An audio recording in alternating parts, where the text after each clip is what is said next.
Hi all, ഞാൻ Anudeep. Civil excise officer പരീക്ഷ ഇന്നലെ കഴിഞ്ഞു അല്ലേ? അത്യാവശ്യം നന്നായിട്ട് എഴുതിയെന്ന് വിശ്വസിക്കുന്ന എല്ലാവരും എന്ത് ചെയ്യുക? ഫിസിക്കൽ ടെസ്റ്റിന് തയ്യാറെടുക്കുക. കാര്യം അവസാനം രാവിലെ തൊട്ട് വൈകിട്ട് വരെ വെള്ളം കോരിയിട്ട് കല മുടക്കരുത്. ഇപ്പം തന്നെ ഫിസിക്കൽ നന്നായിട്ട് വർക്ക് ചെയ്യുക. നമ്മൾ ഈ പരീക്ഷ കയറുകയാണെങ്കിൽ ഉറപ്പായും നമുക്ക് ഫിസിക്കലിന് അത് ഉപകാരപ്പെടും. അതല്ലെങ്കിൽ നമ്മുടെ ബോഡി നമുക്കൊന്ന് ഫിറ്റ് ആക്കി വെക്കാമല്ലോ. ഓക്കെ, അപ്പൊ എന്തായാലും അടുത്ത ഘട്ടത്തിലേക്ക് നിങ്ങൾ കടക്കണം. വെറുതെ ഇരിക്കരുത്, അതിനുള്ള സമയം നമുക്കില്ല. നമുക്ക് ജീവിതം കെട്ടിപ്പടുക്കാൻ ബാക്കി നിൽക്കുകയാണല്ലേ. അപ്പൊ ഇത്രയും പറഞ്ഞുകൊണ്ട് ഇന്നത്തെ വീഡിയോയിലേക്ക് ഞാൻ കടക്കുകയാണ്. ഇന്നത്തെ വീഡിയോയുടെ നമ്മുടെ ടോപ്പിക് എന്ന് പറയുന്നത് കഴിഞ്ഞ ദിവസത്തെ പരീക്ഷയുടെ വിശകലനമാണ്. ഒരു ടോപ്പർ അല്ലെങ്കിൽ ഈ പരീക്ഷയിൽ ടോപ്പ് ചെയ്യുന്ന ഒരു വിദ്യാർത്ഥി എങ്ങനെ ആയിരിക്കണം ക്ലാസ് റൂമിൽ ചിന്തിച്ചത് എന്നാണ് നമ്മൾ ഇന്നത്തെ ഒരു ക്ലാസ്സിൽ ചർച്ച ചെയ്യാൻ പോകുന്നത്. നമുക്കറിയാം, പണ്ടത്തെ പോലെയല്ല, ടീച്ചറുടെ പാറ്റേൺ മാറി. ഒരു സിവിൽ സർവീസ് അല്ലെങ്കിൽ ഒരു പക്ക ബ്യൂറോക്രാറ്റിക് മെന്റാലിറ്റിയാണ് നമുക്ക് ഇനിയുള്ള പരീക്ഷകളിൽ വേണ്ടത്. പലപ്പോഴും 4 സ്റ്റേറ്റ്മെന്റ് ഉള്ള ചോദ്യം കണ്ടാലും ഒരുപക്ഷെ ഫസ്റ്റ് സ്റ്റേറ്റ്മെന്റ് മാത്രം വായിച്ച് നമുക്ക് ഉത്തരത്തിലേക്ക് എത്താൻ പറ്റും. അതാണ് സ്മാർട്ട് വർക്ക്, നമ്മൾ ഇന്റലക്ച്വൽ കറക്കി കുത്തുന്നൊക്കെ പറയുന്നത് തന്നെയാണ്. അപ്പൊ അതിലൊക്കെ നമുക്ക് വരാൻ പറ്റും. അതുപോലെ ചില ചോദ്യങ്ങളൊക്കെ നമ്മൾ ലോജിക്സും കൂടെ ചെക്ക് ചെയ്യുന്നതാണ്.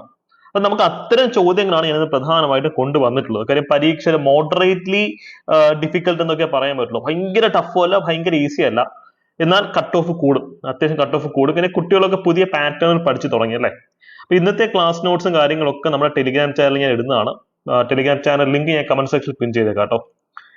ചാനലിൽ അംഗങ്ങളാവുക. ഡെയിലി രാവിലെ അവിടെ ഇടുന്ന മോക്ക് ടെസ്റ്റുകൾ കൃത്യമായി നിങ്ങൾ പ്രാക്ടീസ് ചെയ്യണം. മറ്റൊരു സന്തോഷം എന്താണെന്ന് വെച്ചാൽ ഈ ബാച്ചിൽ ഞങ്ങളുടെ സിവിൽ എക്സൈസ് ഓഫീസർ ബാച്ച്, അതിൽ നിന്ന് ഇതിന് സ്പെഷ്യൽ ടോപ്പിക്സ് ക്വസ്റ്റ്യൻസ് ഒക്കെ അവിടെ നിന്ന് വന്നിട്ടുള്ളതാണ്. വലിയ സന്തോഷം കണ്ടു, ചോദ്യപേപ്പർ ഉണ്ട്. അപ്പോൾ സ്റ്റുഡൻസ് ഒക്കെ വളരെ ഹാപ്പിയാണ്.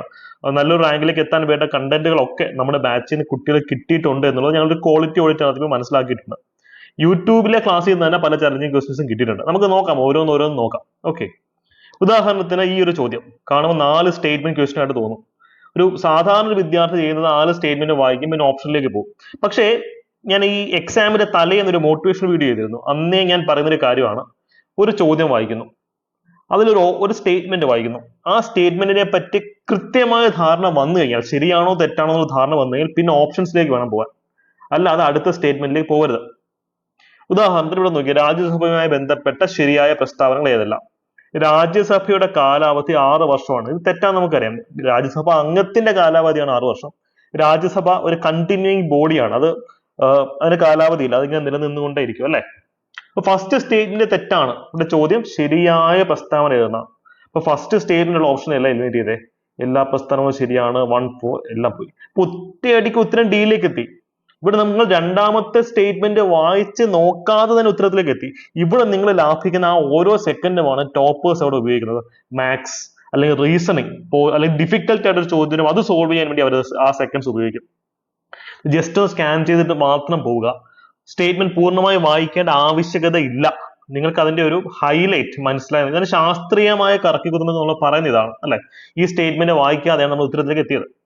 പക്ഷെ വെറുതെ കറക്കി കുത്തിയാൽ മാത്രം പോലെ, നമ്മൾ ആഴത്തിൽ പഠിക്കണം. അതിന് ക്ലാസിക്കൽ എക്സാം ആണ് ഈ ചോദ്യം. ഡീലിമിറ്റേഷൻ കമ്മീഷൻ 2012-ലും 2024-ലും ഒക്കെ സിവിൽ സർവീസ് പ്രിലിംസിൽ ഈ ചോദ്യം വന്നിരുന്നു. മാത്രമല്ല അടുത്ത കാലത്ത് PSC പരീക്ഷയുള്ള ഈ ചോദ്യമുണ്ട്. അതുകൊണ്ട് തന്നെ ഈ ടോപ്പിക്കിനെ പറ്റി വളരെ വിശാലമായി നമ്മൾ യൂട്യൂബിൽ 1 മാസം മുമ്പ് ചർച്ച ചെയ്തതാണ്. അന്ന് ഞാൻ ഈ വീഡിയോയിൽ പറഞ്ഞിരുന്നു, ഇത് ഇനി വരാൻ പോകുന്ന ചോദ്യങ്ങളാണ്. ചലഞ്ചിങ് ആയിട്ടുള്ള എല്ലാ പോയിന്റുകളും നമ്മൾ ഈ വീഡിയോയിൽ ഡിസ്കസ് ചെയ്ത് കഴിഞ്ഞതാണ്. സോ ഈ ക്ലാസ് കണ്ടിട്ടുള്ള ആൾക്കാർ കമന്റ് ചെയ്യണേ. കാര്യം ഈ ക്ലാസ് മതി നമുക്ക് ഈ ഒരു ടോപ്പിക്കിനെ പറ്റി വിശാലമായി പഠിക്കാനും ഏത് ചോദ്യം വന്നാലും ഉത്തരം കണ്ടെത്തുന്നത് മതി. ബിക്കോസ് ഈ ഒരു സ്റ്റേറ്റ്മെന്റ് കണ്ടോ, ഇന്ത്യയിലെ നിയമസഭാ ലോക്സഭാ മണ്ഡലങ്ങളുടെ അതിർത്തികൾ പുനർനിർണ്ണയിക്കാൻ അധികാരം ഡീലിമിറ്റേഷൻ കമ്മീഷനാണ്. സത്യമായിട്ടുള്ള സ്റ്റേറ്റ്മെന്റാ, നമ്മൾ വീഡിയോയിൽ പറഞ്ഞതാ.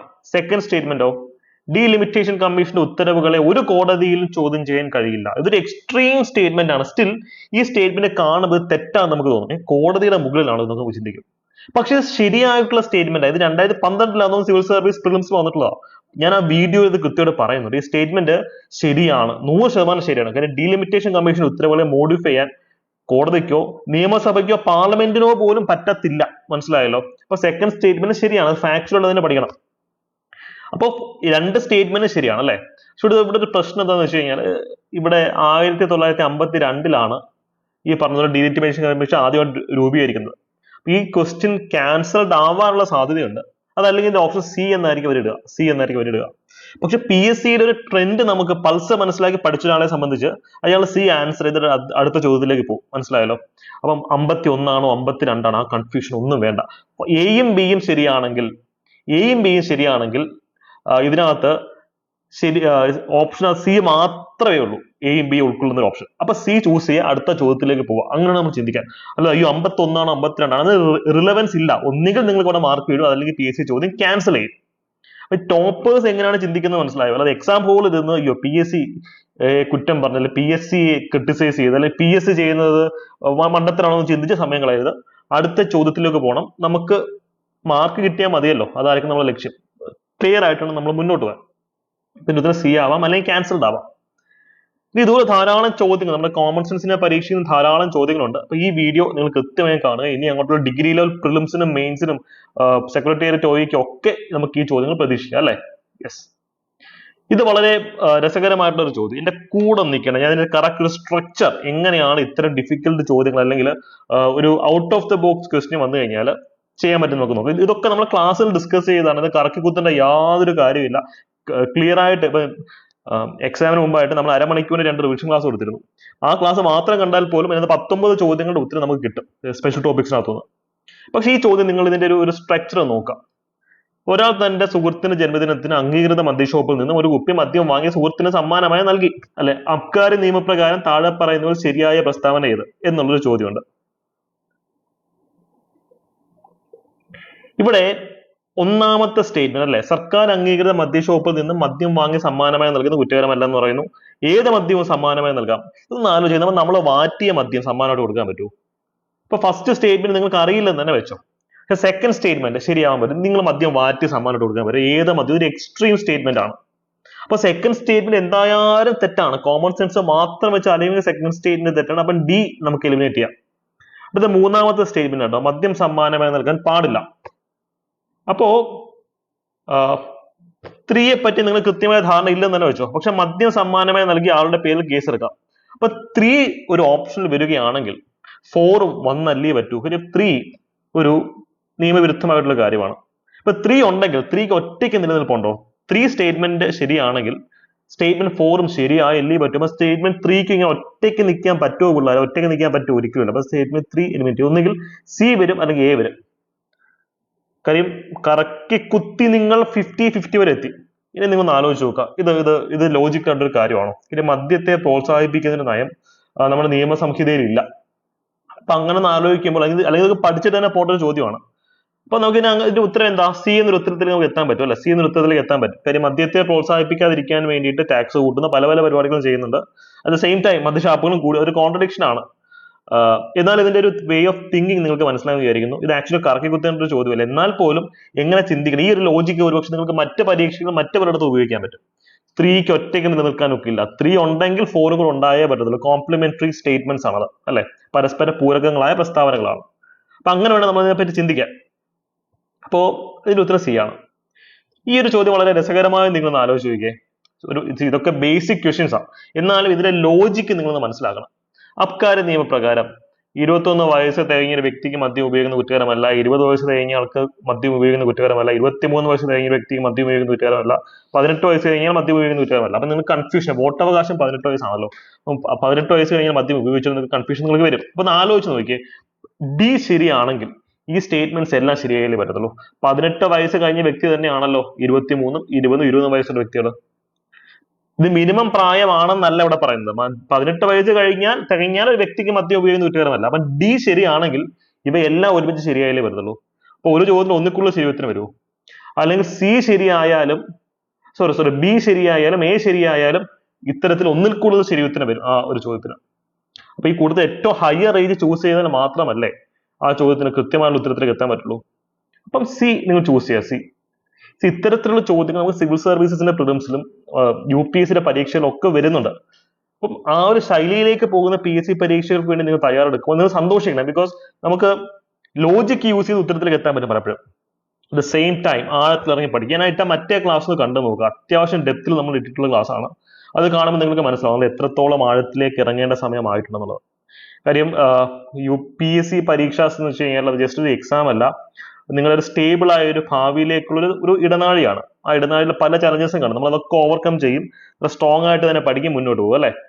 അപ്പം ഈ ഒരു ചോദ്യം അത്തരത്തിൽ കോമൺ സെൻസ് വെച്ച് നമുക്ക് ആൻസർ ചെയ്യാൻ പറ്റുന്ന ഒരു കാര്യമാണ്. RBIയുമായി ബന്ധമല്ലാത്തത് ഏത്? വിദേശ നാണയത്തിന് സൂക്ഷിപ്പുകാരൻ, ബാങ്കുകളുടെ ബാങ്ക്, സർക്കാരിന്റെ ബാങ്ക്, പാവപ്പെട്ടവന്റെ ബാങ്ക്. നമ്മളൊക്കെ പാവപ്പെട്ട ആൾക്കാരാണ്, നമുക്ക് RBI പോയ ലോൺ കിട്ടൂ? സർക്കാരിന് RBI ലോൺ കൊടുത്തു നമ്മൾ കേൾക്കാറുണ്ട്. നിങ്ങൾക്ക് RBIയിൽ പോയ ലോൺ കിട്ടുമോ?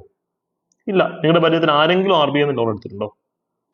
അപ്പൊ ഡി തെറ്റാണ്, ബാക്കിയെല്ലാം കറക്റ്റ് ആണ്. അപ്പൊ നിങ്ങൾ കോമൺ സെൻസ് വെച്ച് പലപ്പോഴും ആലോചിച്ച് നോക്കുക അല്ലെ. അപ്പൊ ആ രീതിയിൽ വേണം നമ്മൾ ഇതിനെ അപ്രോച്ച് ചെയ്യാൻ. ഈ 25ാമത് ചോദ്യമോ, അനാവശ്യമായി ചിന്തിച്ച് കോംപ്ലിക്കേറ്റഡ് ആക്കരുത്. ഇവിടെ കൂട്ടത്തിൽ പെടാത്തത് കണ്ടെത്താൻ, ഒറ്റയാനെ കണ്ടെത്താനാണ് ചോദിച്ചിട്ടുള്ളത് അല്ലെ. ഒന്ന് ആലോചിച്ച് നോക്കിയേ.